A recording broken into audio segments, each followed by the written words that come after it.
power of knowledge, the power of technology. This is you to the power of IBM. Find out how you can do your best work at ibm.com/you.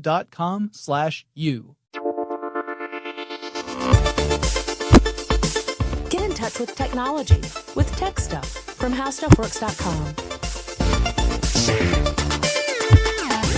Hey there and welcome to Tech Stuff. I'm your host, Jonathan Strickland. I'm an executive producer here at How Stuff Works, and there are a few episodes of Tech Stuff I try to do every year. It's kind of become a tradition, and this is the first of that series of episodes that happens to cap off each year as best I can anyway. This is a look back on the previous 12 months in tech stories. Now, I want to take a quick look at some of the biggest stories in tech that happened in 2017, and just so I'm totally transparent and everyone at home listening can understand this, I'm actually recording this episode on December 7th, 2017, which means there's like an extra month of stories and gossip and scandals that are not gonna make the cut, cause they ain't happened yet when I'm recording this.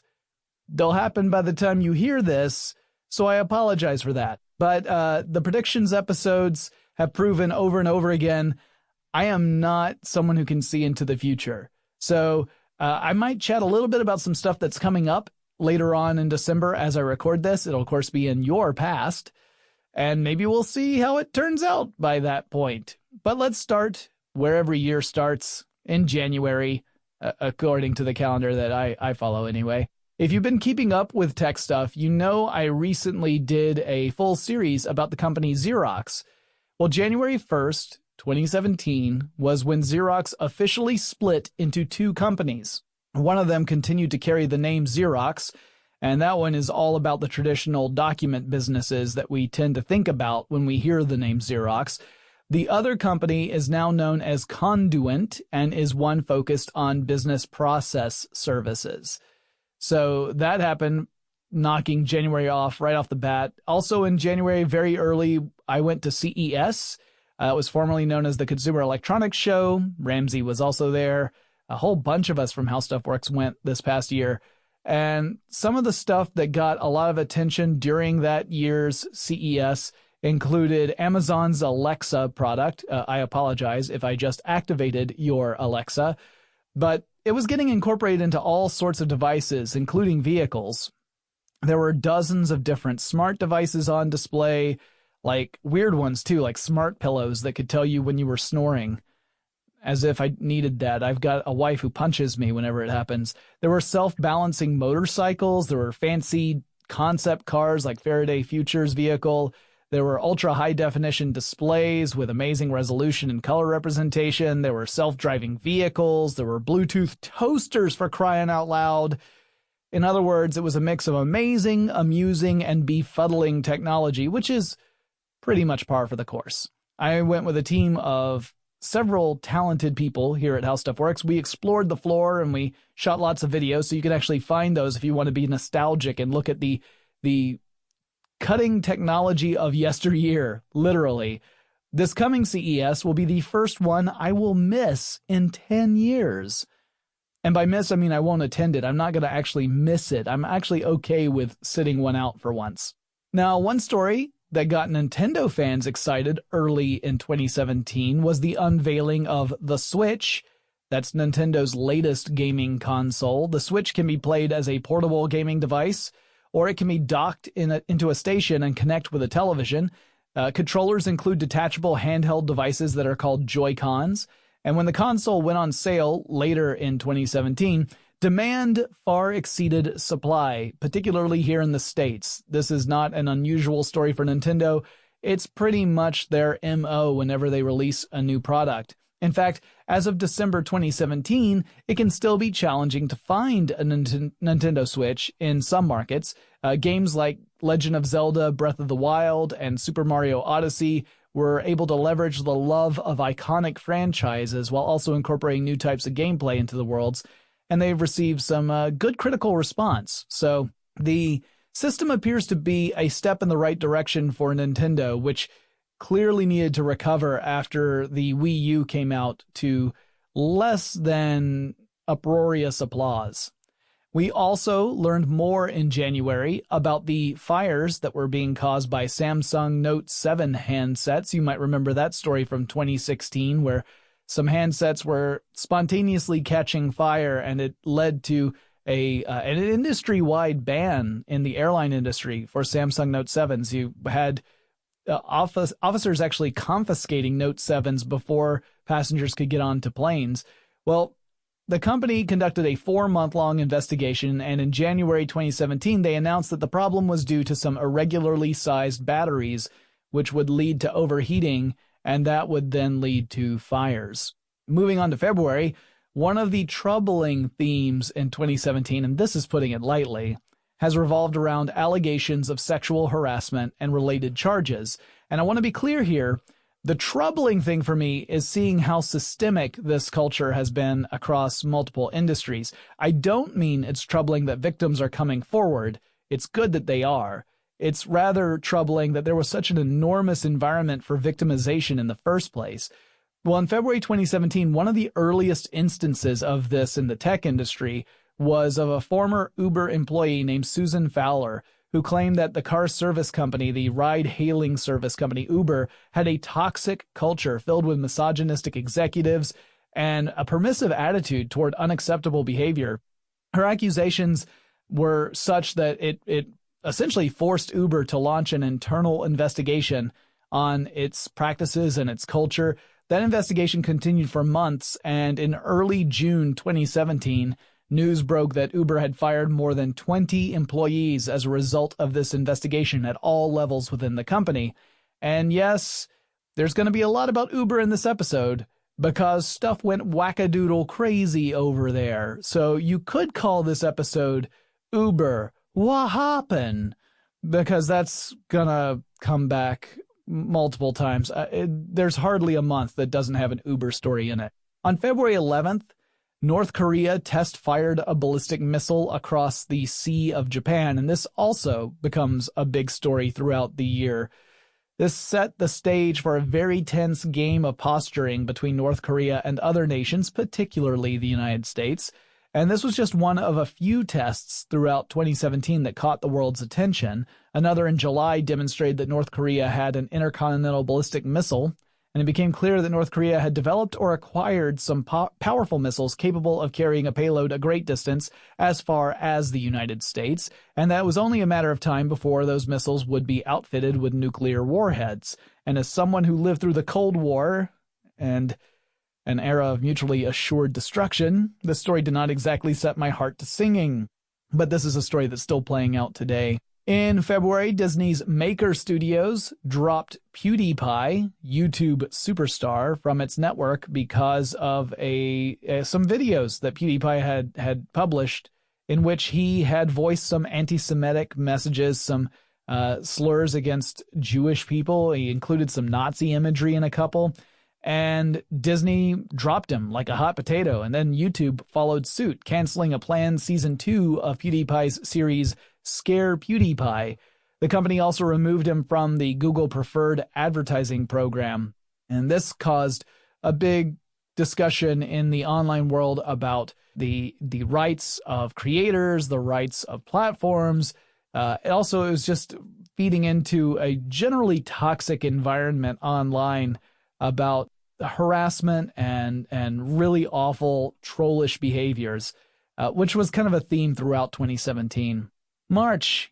I have a happy story to start with March, and I'm thankful for it because there's so many negative ones that happened in 2017. But in March 2017, SpaceX successfully launched a used Falcon 9 first stage rocket, and that proved the usefulness of reusable launch vehicles.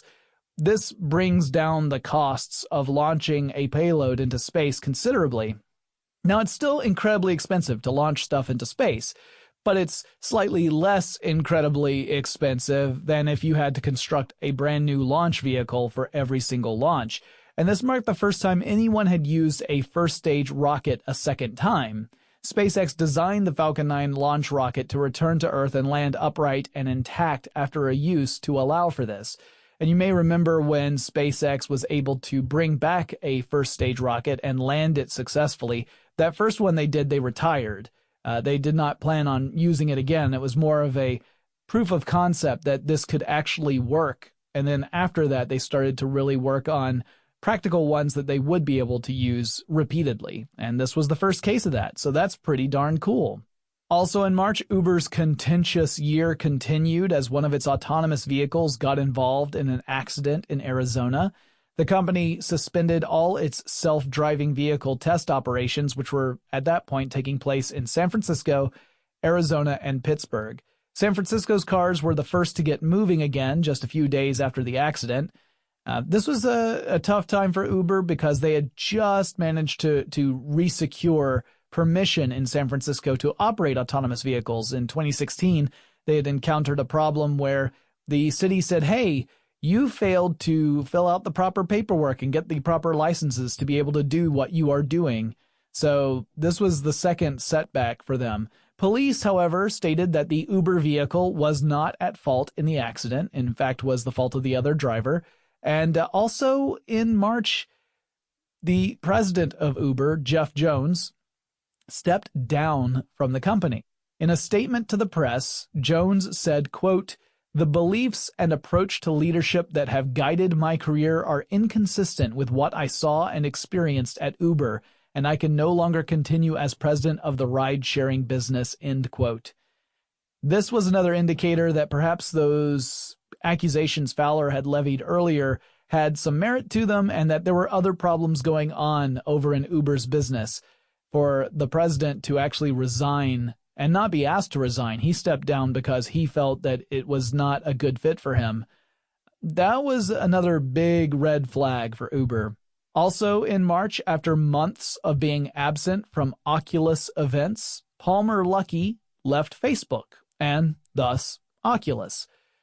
Now, Luckey was the creator of the Oculus Rift. He had made headlines in 2016 for his involvement in groups that supported Trump's presidential campaign, and that group used trollish strategies to antagonize people with opposing viewpoints. That's a kind way of putting it. There was a lot of hate messaging out of this group, and Palmer Luckey had been financially supporting the group, which led to a lot of developers deciding to leave the Oculus platform out of protest. Palmer Luckey had given an apology and said that his actions in no way reflected the company, but Facebook, which is extremely cognizant of its public relations, decided that Palmer Luckey, or at least apparently decided that Palmer Luckey probably should not be at various official events. In fact, Luckey was absent at the Oculus Developers Conference, which was a notable absence considering the fact that he's the guy who made it in the first place. And so his departure, while not a big surprise, came after months of him being essentially out of the public eye. Moving on to April, Tesla announced a new type of solar panel for house rooftops that looks like a high-end roof shingle.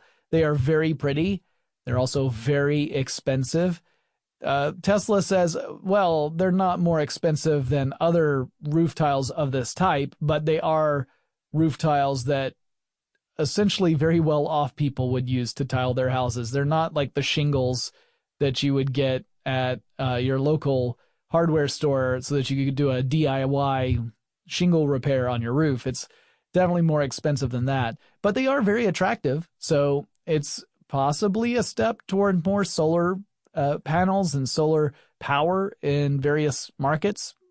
I just feel like it's going to be markets where people already have a ton of disposable income rather than, a standard type of home construction moving forward. But still, every advance is a good one. In April, Yik Yak, which is a location-based anonymous messaging app, shut down. Now, at its height, Yik Yak was worth $400 million. When it shut down, the company sold off assets in the form of its engineering talent for $1 million. The service had been the target of much criticism as people argued that it encouraged cruelty and gossip among its user base, which was primarily college students. That's to whom Yik Yak was marketed. Many people were concerned that the app put vulnerable populations at risk and that it could lead to mob mentality in some communities.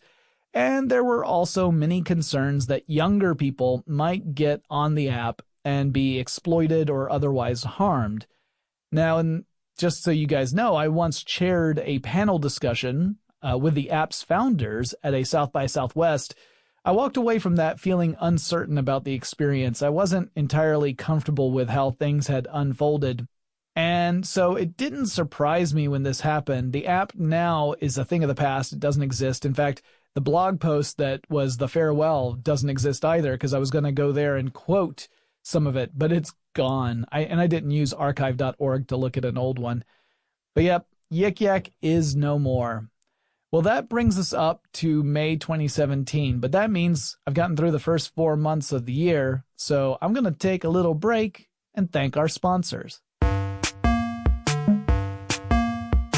With exponential knowledge and technology, you can realize exponential outcomes. This is you to the power of IBM. Find out more at ibm.com/you.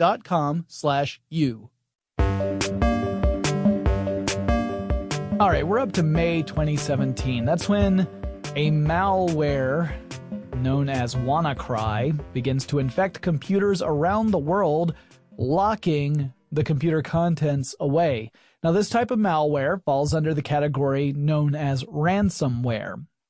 Typically, ransomware will infect a computer, it will encrypt part of a computer's hard drive, or the whole darn thing, and lock off the contents from users. So you log into your computer, and suddenly you can't access any of your data because it's all been encrypted. There's usually some sort of communication to the victim that gives instruction on how to earn back the access to your own data. Normally that includes paying some sort of ransom, usually in a cryptocurrency like Bitcoin, to an account that's associated with the hackers. The WannaCry virus specifically targeted Microsoft Windows machines, taking advantage of a vulnerability in the operating system. As the story developed, news broke that the U.S. National Security Agency, or NSA, had discovered that same vulnerability and designed its own exploit before WannaCry appeared on the scene. In fact, there were some allegations that perhaps the authors of WannaCry were able to create WannaCry because some of the NSA stuff got leaked in a big data dump earlier in the year. This raised some questions about the NSA's ethics, which many argued the agency had a responsibility to report this vulnerability to Microsoft, but instead they chose to keep it for themselves. A security researcher named Marcus Hutchins discovered a URL that acted as a kill switch for the malware, and that helped restrict the effects of WannaCry. It did infect hundreds of thousands of computers, but it would have been even worse had it not been for this kill switch.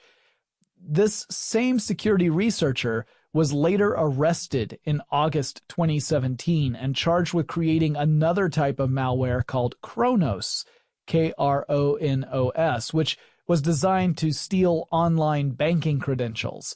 According to Krebs on Security, which is an excellent blog, if you've not checked it out, I recommend it, Hutchins did seem to have a past in making malicious software up until around 2012 or 2013. At that point, he seemed to have a change of heart, and he started working diligently to uncover and counteract malware. Hutchins has pleaded not guilty to the charges against him, and his case is yet to be heard as of the recording of this podcast episode. As for WannaCry, experts suspect that it had its origins in North Korea, though officials from North Korea deny that the government had anything to do with the virus. However, if you're talking about North Korea and a virus and infecting the internet, the most fingers have to point at the government, because North Korea has the internet pretty much locked down within the country. There's an intranet, but not very, very limited access to the outside internet. North Korea does not necessarily want everyone to have access to the world's information. Now it's time to get back to Uber. Yep, we're not done with Uber yet. In May, Uber and Waymo began their court battles in earnest. Now, Waymo is the self-driving car company, I should say, that spun off from Google's R&D department. An engineer who once worked at Waymo named Anthony Lewandowski, he worked there when it was still just part of Google, had left Google in 2015, 2016. He founded a new company called Otto, and Uber then acquired Otto. OTTO was the name of that company. And as a result, Lewandowski began to work for Uber. Now, Waymo, in its legal claim against Uber, said that Lewandowski had illegally downloaded 14,000 documents that belonged to Waymo, including proprietary trade secrets, and that therefore Uber was developing its own self-driving car technology on trade secret information that was developed at Waymo, and Lewandowski was effectively a thief. This particular trial is still playing out as of the recording of this podcast. It has not been resolved. Uber did end up firing Lewandowski, who was still, to this day, as far as I know, taking the Fifth Amendment against self-incrimination. So he's not really cooperating with investigators on this matter. But other developments have happened over the past few days. So I'm sure I will do a full story about Waymo versus Uber once this has concluded. Meanwhile, going into June 2017, a different type of ransomware attack happened, this time in the Ukraine. This one was called Petya, which also takes advantage of that same exploit that the NSA identified with Microsoft Windows machines. So Petya and WannaCry both were taking advantage of that same vulnerability. The attacks were traced back to a software update package of a Ukrainian tax preparation program that was very popular in the corporate world in the Ukraine. Suspicion fell on the company itself that made this software, but representatives of that company said, no, we're victims as well, where it's not us. We didn't make this. It did infect our software that we sold, but we didn't actually put it there. An investigation revealed that there was a compromised employee account, and suspicions pointed investigators toward Russian hackers. The same patch that was used to secure computers against WannaCry would work against Petya, but as it turned out, many systems in the Ukraine and beyond had failed to install those patches, and so they ended up getting encrypted. In addition, the email provider Postio shut down the email addresses that were associated with the hacker demands, so there was no way to pay the ransom even if you wanted to. So some people had to completely just get rid of entire drives of information, including a hospital in West Virginia that had to just junk its computer systems in order to rebuild. In June, Verizon completed its acquisition of Yahoo. So this has been going on since the end of 2016. The price tag ended up being at around $4.48 billion. Marissa Mayer, who had left Google to head Yahoo as CEO for about 4.5 years, left the company with a reported $23 million severance package. Verizon created a new subsidiary company called Oath, under which Yahoo would join other assets like Huffington Post. Now, I've done an episode about Yahoo before, but I feel like I might need to revisit this and do a new episode and really dive into how the company meandered over the last several years. There were some massive data breaches, which Yahoo failed to disclose for quite some time, that did enormous damage to the company's reputation and affected millions of people. And Mayer, who at one time was looked at as a possible savior of the company, became the target of a lot of criticism for her role in leading a company that seemed to fail completely in protecting its customers. Also that month, the European Union hit Google with a $2.7 billion fine after finding the company guilty of practicing anti-competitive strategies in the world of online comparison shopping. Yikes. This was the largest fine levied for an antitrust case from a governing body. So they set a record. Amazon announced in June that it was moving to acquire the upscale grocery store chain Whole Foods. The deal was reported to be about $13.7 billion, which is just shy of how much it costs to shop at Whole Foods for a week of groceries. And hey, let's check in with Uber, shall we? So in June of 2017, CEO Travis Kalanick announced he would take a leave of absence. His departure would end up being permanent.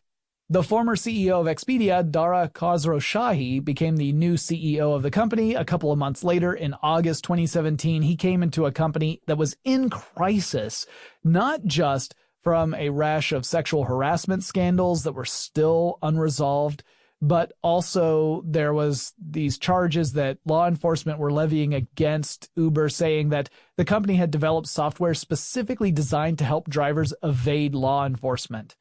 This is something that the company is still dealing with today. Moving on into July 2017, that's when Hyperloop One held its first full-scale test of its technology. It happened on a test track in Nevada using an actual size vehicle. So they were using a full-scale vehicle of what would end up being the types of transportation we would get into once the system is complete. However, no one was inside this test vehicle. The Hyperloop One method relies on maglev technology, which is different from the original Hyperloop concept that Elon Musk talked about. Elon Musk's version used what he called air skis. So you would use, you pump air down, kind of like a reverse air hockey table, and that would allow the pod to float above the surface of the tunnel, and then you might use magnets to propel it forward. But in this case, instead of using air skis, the Hyperloop One method actually used magnetic levitation itself. So you're using permanent and electromagnets to repel against one another and thus levitate the pod above the surface of the track. Otherwise, it's very similar to Elon Musk's original concept. The test had the pod elevate for about 5 seconds, not terribly long, but it did accelerate to about 2 Gs. So that's twice the strength of gravity of Earth. So that's pretty impressive that it went to 2G acceleration within 5 seconds. July was also when Adobe announced its plan for terminating Flash software. It's going to be a gradual death, with the end of distribution and updates not scheduled until 2020, so it's going to be around a few more years. That's supposed to give content creators the time they need to move their work over to a more secure platform like HTML5, rather than the relatively vulnerable and venerable Flash program, or platform, I should say. China announced that it had completed and connected a massive floating solar farm. The farm itself is on top of a flooded region that once used to mine coal, so that's kind of cool. Also, the pictures of this massive floating solar farm are really impressive. It also marks another example of how the nation of China is working on being a global leader in renewable energy. Elon Musk in July tweeted that he had received a verbal go-ahead from the White House to begin a huge project that would connect Washington, D.C. with New York via an underground tunnel, presumably using Hyperloop-like technology to transport people between the cities at high speeds so that you could get between them in like half an hour. Musk had introduced a new company called The Boring Company, boring as in digging or tunneling, that is. The plan is to use massive digging machines, which, by the way, work at a pace that's slower than a snail. That's absolutely true. In order to dig these tunnels between and under cities in an effort to revolutionize transportation. In November 2017, a White House advisor said that this approval was not official or a green light for the project at all, that this verbal agreement was more like verbal excitement. And even if it had been a verbal agreement, such an undertaking would involve many more governmental bodies at the state and city and county levels. So it's not exactly signed, sealed, and delivered. That month, Microsoft announced it would also lay off around 3,000 employees in an effort to reorganize the company and focus more on cloud-based services, thus showing a massive shift in Microsoft's strategy. Now we get into August 2017. A string of resignations on various United States White House economic councils made headlines that month. Executives from many companies, including big ones in the tech sector, handed in resignation letters citing differences of philosophy with the President of the United States. And among those who left these councils were Jeff Immelt, who was the chairman of General Electric, Brian Krasnick, the CEO of Intel, Wendell Weeks, the CEO of Corning, and more. Elon Musk, the founder of Tesla, and Bob Iger of the Walt Disney Company had already left in June. Travis Kalanick, who was the former CEO of Uber we talked about just a minute ago, of course, he had his own laundry list of problems to handle throughout 2017. He left the Strategic Policy Council all the way back in February. But August marked a sort of a mass resignation from various councils and mostly consisted of prominent business leaders. Over at Google, an engineer named James Damore released a memo that argued against Google's employee diversity measures.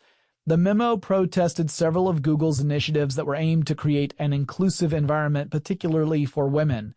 Damore's memo made headlines and Google was quick to act. They fired Damore in the wake of the news, And among the elements of the memo that riled up the tech sphere were his hypotheses that the gender gap in tech exists not because there's been an historic resistance and sometimes pervasive hostility toward women entering the tech field, but that biological differences between the sexes were to blame. Reaction to Damore's firing has also been across the board, but there's actually a pretty large group of folks who feel that while he may have been expressing a point of view counter to Google's culture, it wasn't necessarily something that in itself should have been a fireable offense. And this is across the board. It's not one side or the other that argues this. A lot of people say maybe firing him might have been going too far. But from Google's perspective, they were pointing out that this was a very disruptive point of view and it was difficult to deal with in a constructive way. Disney made an announcement in August that it was going to acquire a company called BAMTech, a streaming video company that's behind services like HBO Now and the ones that Major League Baseball and the NHL use. Disney also announced its own video streaming strategy, which will consist of its own service, and this will mean that it's going to start phasing titles off of other platforms such as Netflix over the next couple of years. Microsoft would show off some mixed reality headsets, which are meant to bring augmented reality to the general consumer. The company works with hardware manufacturers to make a platform for AR hardware and applications. And Lee Jae-yong, one of the heirs to the Samsung fortune, received a 5-year prison sentence for being found guilty of bribery and embezzlement. Now, to hear more about the crazy stories involving Samsung's ruling family, check out the series of episodes I did on the company earlier this year. All right, we are 2/3 of the way through. We still got the last little bit of the year to get through, but before I jump into that, let's take another quick break to thank our sponsor. Jody Avirgan here to tell you about 30 for 30 podcasts, a series of new audio documentaries from ESPN. These are sports stories that go beyond what happened on the court or on the field. In our new season, we tell the story of how the Miami Heat helped turn the hoodie into a symbol for justice. We can't help Trayvon now, but how can we help his family out? You know, me, LeBron, Chris, all of us felt a certain way. But what do y'all want to do about it? We also tell the tale of John Madden football. If I'm going to be paying a royalty on a football game, then I want the biggest name I can get. And it wasn't that hard to figure out that it was John Madden. The birth of the UFC. I was simply bringing back the glory of the ancient world. How could I go wrong? Come on. The battle to install lights at Wrigley Field, and lots more. You can find the new season and all of our episodes at 30for30podcast.com or wherever you get your podcasts.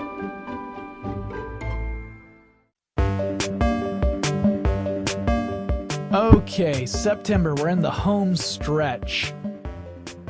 Boy, a lot of stuff happened in September. Apple held its annual press event in which it unveiled new products, including the iPhone 8 and the iPhone 10, which, once again, reinforced the idea that it's really tough to be the number 9 in the tech world. Apple skipped it. Microsoft skipped it with the Windows platform. The iPhone 10, so-called because it's 10 years after the original iPhone, features a Super Retina display, facial recognition technology that has come under fire recently for alleged vulnerabilities, and a design that makes the phone look like it's just a really attractive screen and that's it. And by that I mean it's impressive that it looks like it's just a screen. It's also pretty expensive with a starting price of $999. Now, one of the stories that has spanned much of 2017 was the 2016 election and the involvement of Russian influence upon it at different levels, from charges of fraudulent ads to more direct attempts to influence the outcome of the election. We've seen multiple accusations fly. We've seen denials. We've seen investigations. In September, Facebook reported that Russian operatives had spent around $100,000 in fraudulent ads to throw support toward Donald Trump during the election season. Twitter and Google revealed that their investigations found similar evidence of clandestine involvement, and this has brought up a lot of tough questions about how the United States and companies within it can make certain that foreign parties can't exert such direct influence over American voters. It's been pretty ugly, and it's still a story that is unfolding even as I record right now. But yeah, that's been a lot of fun. A related story, by the way, is the whole concept of fake news.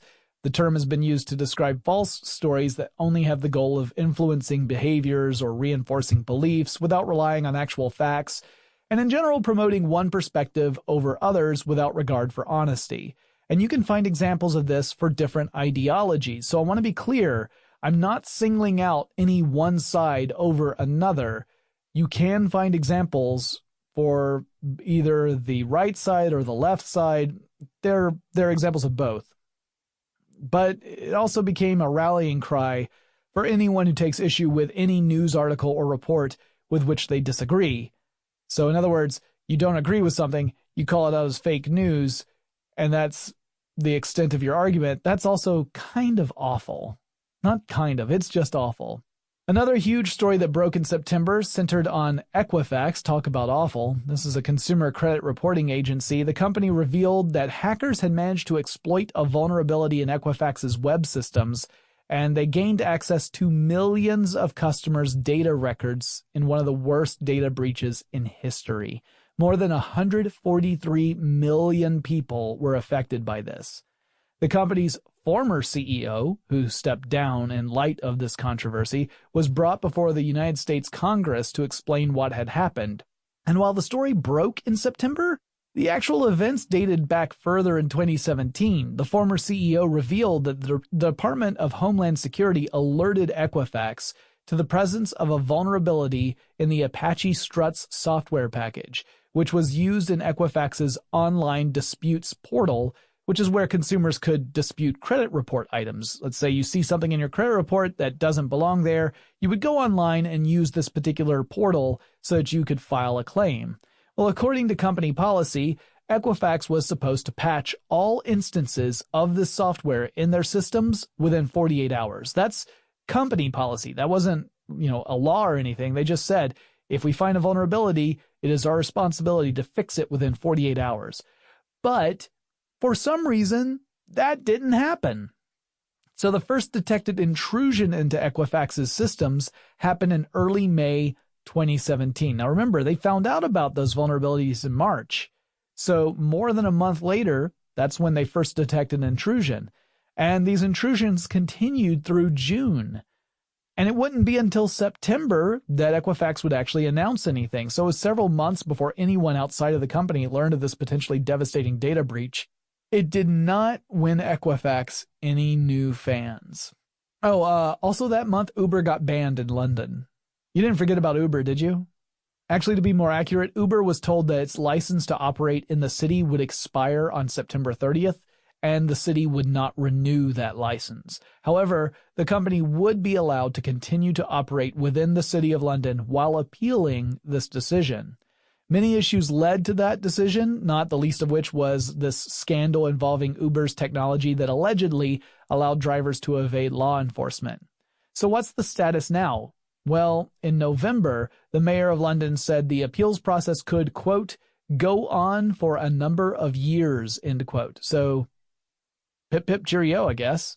A side note, Anthony Lewandowski, the former Google employee at the heart of the Waymo/Uber legal battle, founded a tech-based religion in September 2017. He claims to want to create an artificially intelligent godhead for humans to worship, one which will make decisions for people and generally guide humanity. And yes, I will do a full episode on this concept in the future because how could I not? That moves us to October 2017. Now, a year earlier, back in 2016, the little company Snapchat, the social network that everybody envies, debuted a consumer electronics gadget called Spectacles. Now, these were sunglasses that incorporated a camera, and the camera could take photos and video and upload them to a user's Snapchat. Well, when these glasses first premiered in 2016, they were a hot commodity. You would have these pop-up vending machines that would be installed in different places in trendy cities and major markets, and techno hipsters eager to be one of the elite would line up for hours to buy a pair. You flash forward a year later, and the story is very different. In October, The Information, a journal, published an article detailing the sad state of affairs for Snapchat. There are now hundreds of thousands of unsold spectacles. Some of them are not yet assembled, others are ready to ship immediately, if only there were any customers to buy them. The company admitted later in November that it had spent nearly $40 million on, quote, excess inventory reserves and inventory purchase commitment cancellation charges, end quote. These unmoved units are literally costing the company millions of dollars, #NoFilter.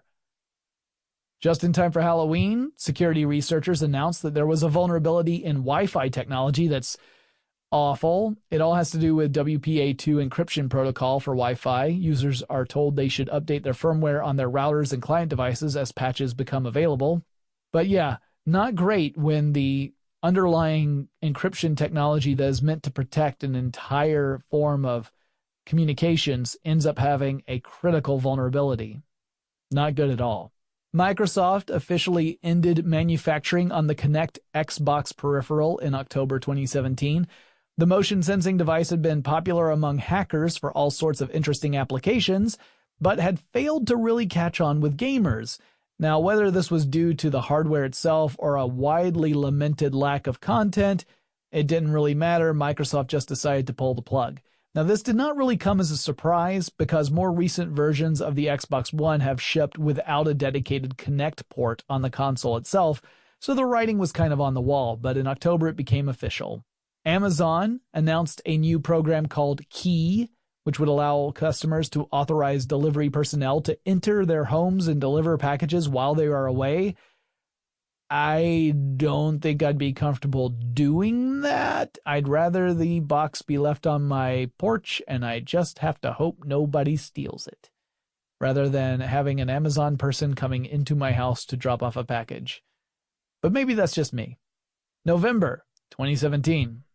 Early that month, U.S. President Donald Trump had a brief snafu with his Twitter account. It disappeared. It was deactivated. It was gone, seemingly deleted, and it was so for about 11 minutes. Then it returned.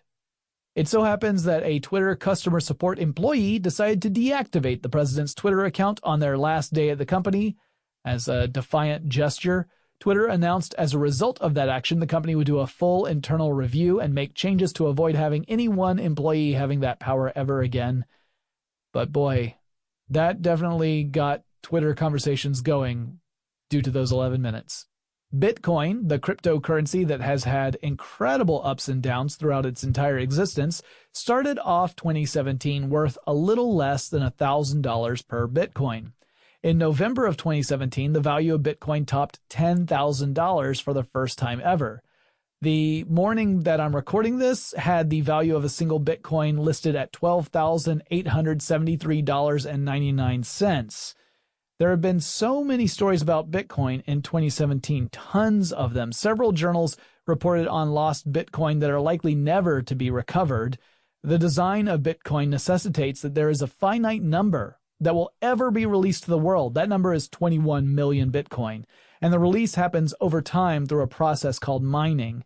Bitcoin are stored as data, and if you lose the devices that contain that data, it's like you just lost a wallet full of money. According to a study cited by The Independent, around 3.79 million Bitcoin may be lost in such a way, which means a loss of many billions of dollars worth of Bitcoin. One guy named James Howells says he alone lost 7,500 Bitcoin by accidentally throwing away a hard drive that had his Bitcoin supply stored on it. At $12,000 a pop, 7,500 Bitcoins is an astounding amount of wealth. Numerous financial experts have debated about whether or not there's going to be a Bitcoin bubble burst. Like, is a crash coming? When might it happen, and how bad is it going to be? Some state that the currency is destined for a massive collapse. Others argue there's no real grounds for that prediction. Bitcoin's value has certainly fluctuated over the years, so we'll likely see some big changes over time, but the currency has stuck around so far. YouTube began to face harsh criticism for its YouTube Kids service, which is supposed to serve up age-appropriate material for kids to enjoy, but was having issues with people slipping in videos that were at best questionable and at worst wildly inappropriate for the service. Part of the problem is just the sheer amount of material being added to YouTube every moment. It's an estimated 400 hours of content every single minute. At that rate, it's very difficult to vet everything and make sure it passes muster. So YouTube is now under pressure to design a system that more effectively filters out inappropriate content. Tesla Motors merged with the solar provider company SolarCity for an estimated $2.6 billion. SolarCity was founded by some of Elon Musk's relatives and has a close relationship with the batteries that Tesla produces. But not everything was sunny for Tesla Motors in 2017. The company missed its ship date for the Model 3 Tesla, and on November 1st, 2017, reported that it wouldn't hit the 5,000 units per week number the company had promised until late Q1 2018. The company cited unspecified production bottlenecks as the reason for the delay initially, but in a later shareholder letter, more details emerged. According to that letter, the major delay came from the, quote, battery module assembly line at Gigafactory 1, where cells are packaged into modules, end quote. The letter went on to explain the complexity of the design required more time to manufacture and assemble than engineers had anticipated. The delays came with more than just the cost of not moving units. Investors filed a lawsuit against Tesla, alleging that the executives had deliberately hidden the nature of these delays from investors in an attempt to preserve the company's value. Oh, and the company also faced lawsuits from workers claiming to have experienced discrimination at the Fremont, California plant. Claims that Tesla representatives have been quick to deny. David Karp, the founder of Tumblr, announced he would leave the company after 11 years of working there. Yahoo had purchased Tumblr back in 2013 for $1 billion. By March of 2016, Yahoo had to write off that purchase, essentially saying the whole thing was a loss. The Tumblr acquisition is one of the decisions that critics of Marissa Mayer say led to the downfall of Yahoo. Uber, yep, we're back to them, continued its tumultuous year with yet another scandal. In late November, news broke that Uber systems had been the target of hackers in 2016, further that the hackers were able to access and steal customer data in that attack, and worse yet, the head of Uber's security department, Joe Sullivan, had authorized payments to the hackers to the tune of $100,000 in an effort to cover the whole thing up. In the wake of his firing, more details about his practices came to light that didn't seem terribly ethical. He allegedly told employees to, quote, use ephemeral messaging apps, end quote, as in applications that do not save threads and delete all the contents after a certain amount of time. According to a former Uber employee, this was to make sure we didn't create a paper trail that would come back to haunt the company in any potential criminal or civil litigation. Yikes. All right, home stretch. We're in December, and, I haven't covered a nasty hostile takeover story in a long time. So in early December, a company called Broadcom started to take the earliest steps toward a hostile takeover of the company Qualcomm. Qualcomm makes semiconductors and telecommunications equipment. It also has a healthy business in licensing various patents the company holds. Broadcom, which used to be known as Avago Technologies, makes stuff that uses semiconductors and traces its history back to being part of Hewlett-Packard. Broadcom had sidled up to Qualcomm and offered to buy the company for a reported $103 billion in stocks and cash. Qualcomm turned down this initial offer. So now, Broadcom has nominated 11 people to the board of Qualcomm in an effort to get the support it needs to make the acquisition. Because Qualcomm is a publicly traded company, it must answer to stockholders. Broadcom's hope is to convince those stockholders that their investment will be more valuable should Qualcomm join Broadcom's umbrella. The stockholders have the ability to elect the nominees Broadcom put forward. According to Broadcom representatives, stockholders already want this deal to be in place. They've just been blocked by Qualcomm's board of directors. This story will continue to unfold in 2018 as the next shareholder meeting for Qualcomm isn't until March of that year. Musician Neil Young made nearly all of his music available online through a streaming service called Xstream, which will send the highest quality audio stream to a user based on that user's bandwidth. If you have a wicked fast connection, You will presumably have a more rich experience, musically speaking. The music is free to listen to until June 30th, 2018, whereupon it turns into a subscription-based service. It's interesting to see another streaming service pop up because there's already a ton of them available, but arguing for sound quality might be enough to set it apart from its competitors. Lyft, the other big ride-hailing service, recently launched a test autonomous car service in the Boston Seaport area. The cars still have a human operator behind the wheel, though, so it's not entirely driverless yet.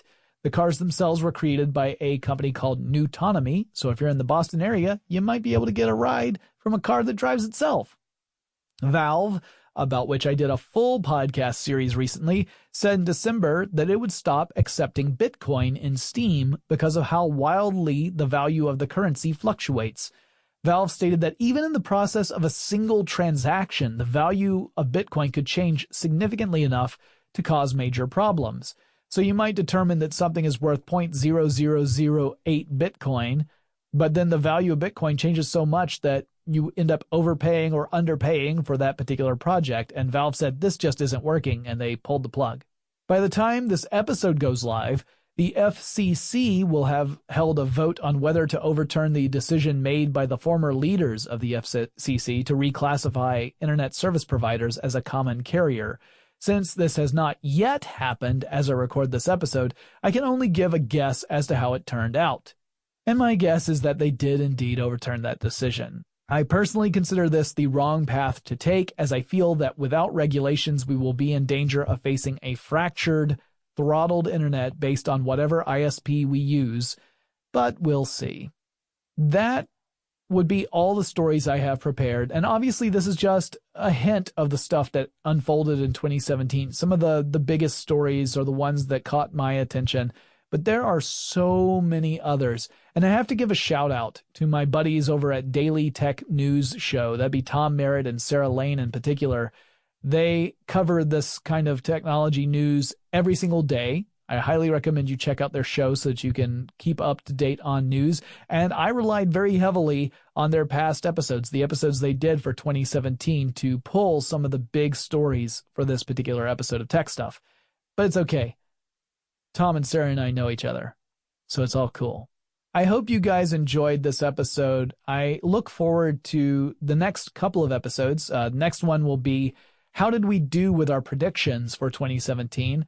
And then the one following that will be predictions for 2018, which I'm honestly not looking forward to because I should have learned my lesson by now. But once you establish a tradition, it's really hard to stop. If you guys have suggestions for topics that I should absolutely cover in the year 2018, then I recommend you get in touch with me and let me know what those suggestions are. You can write me. The address is techstuff@howstuffworks.com, or you can drop me a line on Facebook or Twitter. The handle of both of those is TechStuffHSW. Remember, we have an Instagram account, also TechStuffHSW. And hey, if you want to watch me record these things live, go to twitch.tv/techstuff. Typically, I record on Wednesdays and Fridays. You can see the schedule there. You can join in, be part of the chat room, and be up to all sorts of crazy shenanigans. And that wraps this up for this year. I'll be wrapping up the predictions next, making more predictions, and then we'll say farewell forever to the year 2017 and turn our eyes forward to 2018. And I'll talk to you guys again really soon.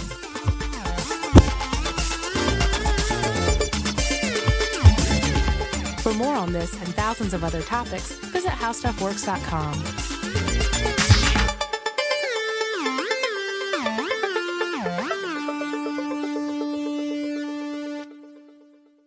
What's up, everybody? I'm Jackie's Neal. I'm Carl Tart. And I'm Edgar Mopus here. And we are the host of a brand new podcast on How Stuff Works called The Culture Kings. Culture Kings is a show about the culture, for the culture, and by the culture. Carl, what's the culture? The culture is very explicit language. So please, if you got young ears, if you got fresh ears, don't listen to this show. But if you want to learn some stuff, do listen to it. Edgar, where can they find us? You can find us on Apple Podcasts or anywhere where you get your podcasts. Bye.